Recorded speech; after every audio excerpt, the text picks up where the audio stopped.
Well, one thing that makes us unique is that we have here both the ability to model buildings, and we also look at what's happening to the electric grid.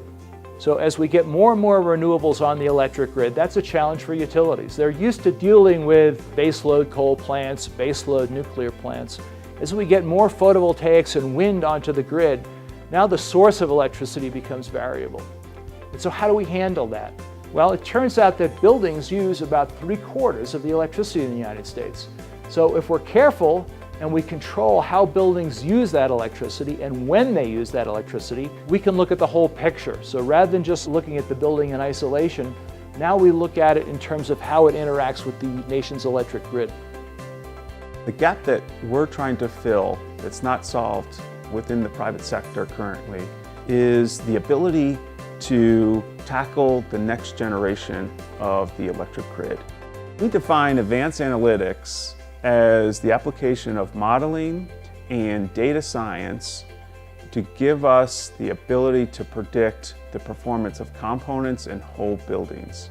A key aspect of advanced analytics is using physics-based modeling in order to predict energy consumption. We use high-performance computing capability here at NREL, namely the Peregrine asset. And with that capability, it allows us to provide a pathway to most cost-effectively achieve energy efficiency. Commercial building and residential building modeling use a lot of the same underlying tools and simulation engines, and we've been leveraging those tools to model the whole U.S. housing stock, which we call ResStock. ResStock is an open source tool for modeling the residential building stock, whether that's nationwide or for a particular city, state, or utility service territory.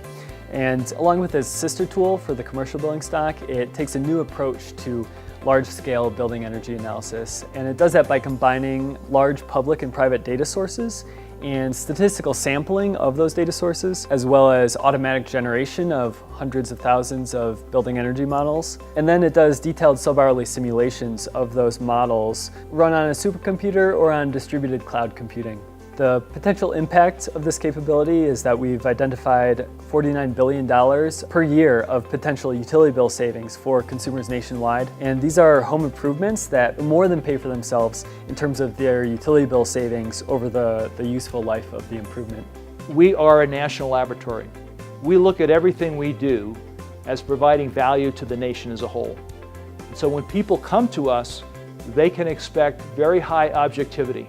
We're here to tell them the truth and help them to design buildings that are energy efficient and also to enable them to make this conversion to this clean electric grid. The clean energy economy is going to happen. And really, the decision that we're all faced with is, do we want the United States to lead in that transformation? And I believe through our investments here at NREL, we're positioning the U.S. to lead in that space. I think what's really exciting about this work is there's so much potential to make a difference. Again, because buildings use so much energy and so much electricity.